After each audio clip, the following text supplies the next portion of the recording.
Hello everyone, welcome to Shikshuti academy. आज की video में हम करेंगे बहुबुद्धि सिद्धांत की बुद्धि कितने प्रकार की होती है, यह सिद्धांत किसके द्वारा दिया गया है, उनको हम आज की वीडियो में विस्तार से पढ़ेंगे। तो चलो स्टार्ट करते हैं आज का वीडियो। क्या है बहुबुद्धि सिद्धांत? नाम से ही पता चल रहा है, बहु यानी बहुत प्रकार की बुद्धि। यानी जरूरी नहीं है कि हर इंसान में एक ही प्रकार की बुद्धि हो।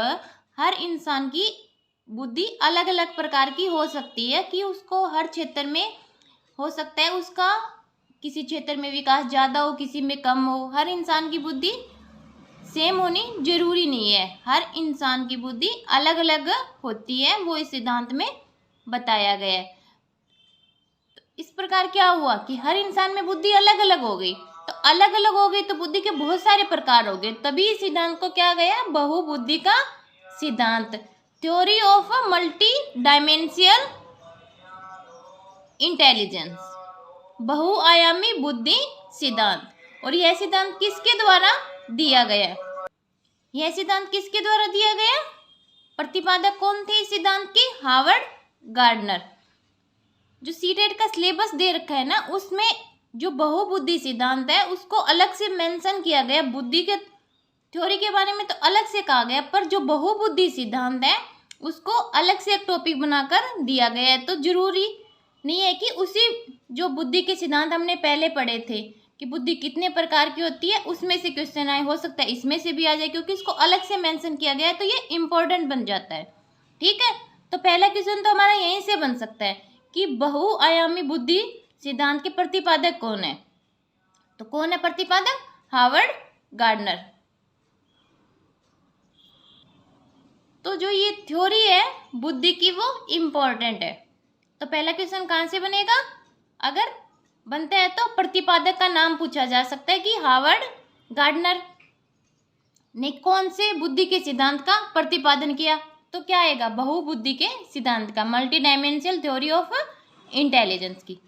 ठीक है, आगे क्या है कि इस सिद्धांत में क्या बताया गया वो है, इस सिद्धांत के अनुसार हर व्यक्ति में अलग अलग प्रकार की बुद्धि पाई जाती है, जरूरी नहीं हो कि हर इंसान में बुद्धि समान हो।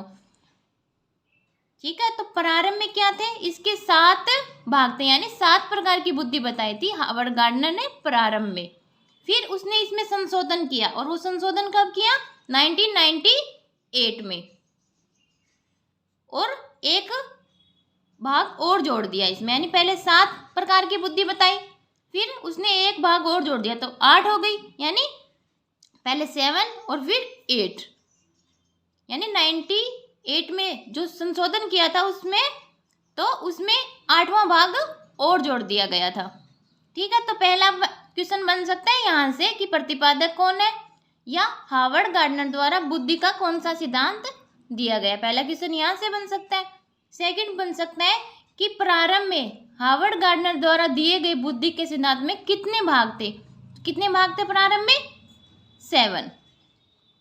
और इसमें संशोधन कब किया गया और क्या किया गया? तो संशोधन किया गया 1998 में, और एक भाग और जोड़ दिया गया, यानी बुद्धि के 8 प्रकार बताए गए। पहले 7 बताए गए, यानी 7 और फिर 8। तो यहाँ से क्वेश्चन बन सकता है, अगर एग्जामिनर बनाना चाहे तो। आपको ध्यान रखना है कि प्रारंभ में कितने भाग थे? 7, और बाद में 8, और यह संशोधन कब किया गया? 1998 में। और अब आगे देखते हैं कि जो उन्होंने 7 भाग या 8 भाग बताए हैं वो कौन कौन से हैं, उनके बारे में पढ़ते हैं। तो पहला कौन सा बताया इन्होंने? तर्कपूर्ण या गणितीय बुद्धि, या वैज्ञानिक बुद्धि, या संख्यात्मक योग्यता जिसके पास है, उसमें किस प्रकार की बुद्धि है? तर्कपूर्ण बुद्धि है, यानी लॉजिकल थिंकिंग है उसके पास। मान लो आपने कंसेप्ट तो सारे पढ़ लिए, जो अभी CDP के आप दिए हुए हैं सब पढ़ लिए आपने, आपको लग रहा है कि आपको आता है। अगर उसमें से क्वेश्चन आता है और वो थोड़ा सा लॉजिकल होगा, यानी आपको उसमें सोचना पड़ेगा, अगर आप उसमें तर्क नहीं लगाओगे तो आपका आंसर गलत होगा। आपको उस जगह आपने तर्कपूर्ण जो बुद्धि है उसको यूज करना पड़ेगा। तभी आप उस क्वेश्चन को सही कर पाओगे। यानी कंसेप्ट तो आपने पढ़ रखा है और आपको पता है कि ये है, पर अगर आपने उसमें लॉजिक नहीं लगाया तो आप क्वेश्चन नहीं कर पाओगे। तो क्या हो गया, उस समय हमें कौन सी बुद्धि की जरूरत है, तर्कपूर्ण बुद्धि। अगर जो बच्चा तर्क लगा के यानी लॉजिक लगा के उस क्वेश्चन को कर देगा तो उसका सही हो जाएगा। तो उसने अपनी कौन सी बुद्धि का यूज किया, तर्कपूर्ण या गणितीय बुद्धि का यूज किया। तो उसमें किस प्रकार की बुद्धि होगी, तार्किक बुद्धि हो गई, यानी लॉजिकल थिंकिंग हो गई उसके अंदर। तो क्या है, तर्कपूर्ण चिंतन करने की योग्यता, यानी तर्क के साथ अगर कोई चिंतन करता है, सोचता है, कंसेप्ट तो सबने पढ़ रखे हैं, पर अगर हम उसको लॉजिक के साथ नहीं कर पा रहे हैं तो हमें उस बुद्धि की कमी है। ठीक है, तो ऐसी बुद्धि किन किन में पाई जाती है, गणित शास्त्रियों में, जो गणित के शास्त्री हैं उनमें पाई जाती है, दार्शनिकों में, वैज्ञानिकों में। अगर वैज्ञानिकों में तार्किक बुद्धि नहीं हो तो अगर वो नहीं सोच पा रहे हैं, पढ़ा तो सभी ने हुआ है, अगर वो नहीं सोच पाए कि ऐसा करने से ऐसा होगा तो उनमें तो वैज्ञानिक थोड़े ना बनेंगे। उन्होंने तर्क लगाकर आज कितने आविष्कार कर रखे हैं, क्या क्या बना रखा है, अगर वो तर्क नहीं लगाते तो ये सब कुछ होता नहीं होता। तो इस प्रकार वैज्ञानिकों में कौन सी बुद्धि होगी, तार्किक बुद्धि है। नेक्स्ट कौन सा हमारा, भाषाई, लिंग्विस्टिक या शाब्दिक बुद्धि, वाक योग्यता। यानी इस बुद्धि में क्या होता है, जिसके पास बोलने की योग्यता है, यानी जो अच्छा बोल सकता है, यानी जब वो बोलना शुरू करता है तो हमें ऐसा लगे कि उसको सुनते जाएं, यानी उसके अंदर बोलने की योग्यता है। तो उसके अंदर कौन सी बुद्धि हो गई, शाब्दिक बुद्धि या भाषाई बुद्धि होगी। तो ऐसे इंसान क्या हो गए, भाषा के प्रति संवेदनशील होते हैं। क्या होते हैं, भाषा के प्रति संवेदनशील होते हैं। और इस प्रकार की बुद्धि किस किस में पाई जाती है, कवि हो गया, पत्रकार हो गया, वकील, गीतकार और व्याख्याता। ठीक है, इन सब में किस प्रकार की बुद्धि पाई जाती है, भाषाई बुद्धि पाई जाती है। और इसमें क्वेश्चन कहाँ से बनते हैं, कई बार जो ये हमें दे रखे, जैसे गणित शास्त्री, दार्शनिक, वैज्ञानिक, वकील, गीतकार, इनके नाम दे के पूछ लिया जाता है कि इनमें किस प्रकार की बुद्धि है। ठीक है, तो क्या होगा, अगर हमसे पूछा जाए पत्रकार में किस प्रकार की बुद्धि है तो क्या करेंगे हम, भाषाई बुद्धि है, उसके अंदर बोलने की योग्यता है। ठीक है, तो नेक्स्ट कौन सी हमारी, दो तो हमने कर ली, पहली है तार्किक बुद्धि, दूसरी है भाषाई बुद्धि। नेक्स्ट देखते हैं संगीतात्मक यानी म्यूजिकल बुद्धि। तो इस बुद्धि में क्या होगा, जो ये हमारी संगीतात्मक बुद्धि है, इसमें क्या होगा, जिस इंसान में ये बुद्धि है यानी संगीतात्मक बुद्धि है, उनको जो हमारे संगीत की इंस्ट्रूमेंट है यानी जो उपकरण है उनको बजाने में उनको पता होगा, उनको कैसे बजाना, लय ताल का उनको ज्ञान होगा। तो वो कौन सी, उनके अंदर कौन सी बुद्धि हो जाएगी, संगीतात्मक बुद्धि होगी। पर देखिए इसमें जो गीतकार था यानी जो गाना गा रहा था, वो उसमें भाषा की बुद्धि थी यानी भाषाई बुद्धि थी, क्योंकि वो बोल के गा के बता रहा था। और जो ये संगीतात्मक बुद्धि है, इसमें क्या होगा, सारंगी वादक यानी बजाने वाला, इंस्ट्रूमेंट का उपयोग करता है, उसके अंदर ये वाली बुद्धि होती है संगीतात्मक।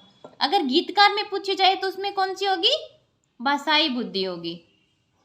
ठीक है, और अगर कोई मतलब हमें दिया जाए कि तबला वादक के अंदर किस प्रकार की बुद्धि होगी तो उसमें कौन सी होगी, संगीतात्मक बुद्धि होगी, उसे लय तान का ज्ञान है।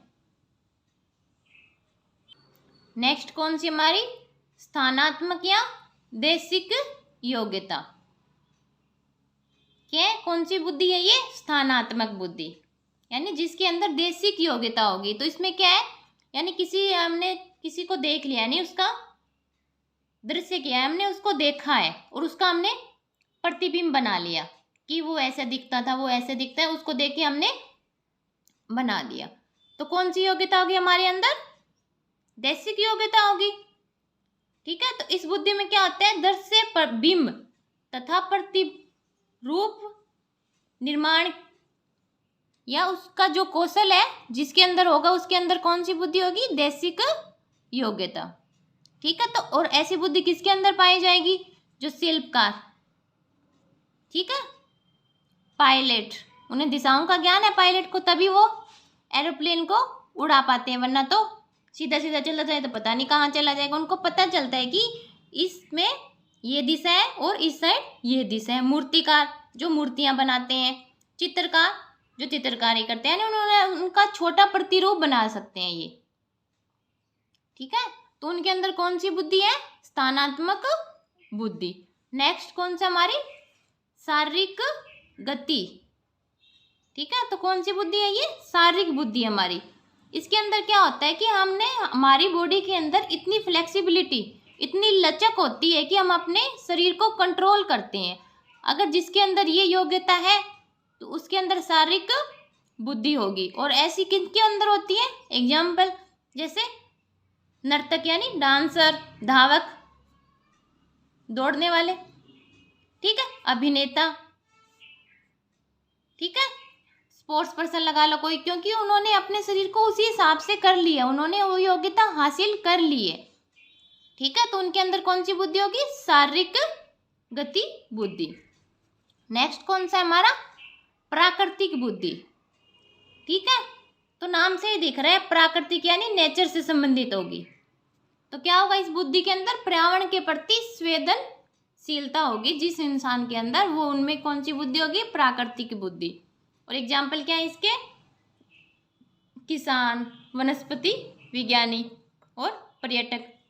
यानी पर्यटक अगर उसको प्रकृति से प्यार है तभी वो हर जगह घूमने जाएगा, वहाँ देखेगा, वहाँ समझेगा कि यहाँ क्या है और कैसा है, ठीक है। क्यों? पर्यावरण के प्रति संवेदनशील है, तो उसके अंदर कौन सी बुद्धि है? प्राकृतिक बुद्धि। नेक्स्ट कौन सा हमारा? अंतर व्यक्तिगत या व्यक्तिगत अन्य, इंटरपर्सनल इंटेलिजेंस। तो इसमें क्या होता है?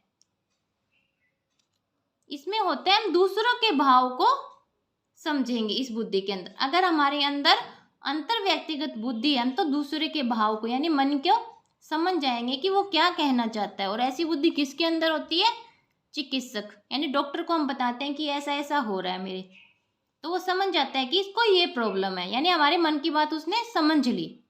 मनोवैज्ञानिक, राजनेता, इनके अंदर कौन सी बुद्धि होती है? अंतर व्यक्तिगत, ठीक है। क्योंकि राजनेता बोलता है, वो देखता है कि हमें किस चीज की जरूरत है, उसी हिसाब से वो अपना बोलना शुरू कर देता है और हम खुश हो जाते हैं, ठीक है। तो क्या हो गया? राजनेता के अंदर कौन सी बुद्धि होगी? अंतर व्यक्तिगत। और लास्ट और 8 नंबर कौन सी हमारी? अंतर व्यक्तिगत। तो जो 7 नंबर थी अंतर व्यक्तिगत यानी इंटरपर्सनल, जिसे हम दूसरों के मन को पढ़ेंगे, वो कौन सी होती है हमारी? अंतर व्यक्तिगत बुद्धि। और अंतर व्यक्तिगत इंट्रापर्सनल क्या होगी? जिससे हम अपने मन के बारे, ठीक है, समझेंगे, यानी ये है अपने आप से संबंधित जो अंतर व्यक्तिगत है, और जो अंतर व्यक्तिगत है वो दूसरे से संबंधित है। तो क्या होगा इस वाली बुद्धि में? शुद्ध आत्मन ज्ञान वाले, यानी जिनके अंदर आत्मा का ज्ञान हो गया, यानी जिन्होंने इतना तप किया, इतना ज्ञान हासिल कर लिया कि उन्हें सब समझ आ गया, कि उन्होंने अपने शिखर तक पहुंच गए हैं वो ज्ञान के, ठीक है। तो उनके अंदर कौन सी बुद्धि है? अंतर व्यक्तिगत बुद्धि है, शुद्ध आत्मन ज्ञान वाले। और ऐसे कौन होता है? कोई संत हो गया, कोई महात्मा हो गया, योगी हो गया, ठीक है, कि उन्होंने अपने तप से, अपने ज्ञान से कि यहाँ तक पहुंच गए हैं कि उन्हें आत्मा का ज्ञान हो गया, आत्मज्ञान हो गया है। तो उनके अंदर कौन सी बुद्धि होगी? अंतर व्यक्तिगत। तो इनमें कंफ्यूज होने की जरूरत नहीं है। पहला है इंटरपर्सनल, इंटर का मतलब हो गया दूसरों के बारे में, और इंट्रा आते ही कौन सा हो जाएगा? अपने लिए, यानी जिसके पास शुद्ध आत्मज्ञान है वो कौन से होते हैं? अंतर व्यक्तिगत बुद्धि वाले होते हैं, ठीक है। जैसे आपसे पूछा जाए चिकित्सक के अंदर कौन सी बुद्धि होगी, तो क्या आएगा? अंतर व्यक्ति, क्योंकि वो दूसरों के मन को पढ़ता है। हम उसको बताते हैं कि मुझे ये हो रहा है, तो वो समझ जाएगा कि ये प्रॉब्लम है, ठीक है। तो इस प्रकार हमने आज क्या किया? बहुबुद्धि का सिद्धांत किया, जो हावर्ड गार्डनर द्वारा दिया गया था। अगर आपको ऐसे वीडियो और चाहिए तो अपना सपोर्ट बनाए रखें और हमारे साथ जुड़े रहिए। अगर वीडियो पसंद आए तो लाइक करें और चैनल को सब्सक्राइब करें। धन्यवाद।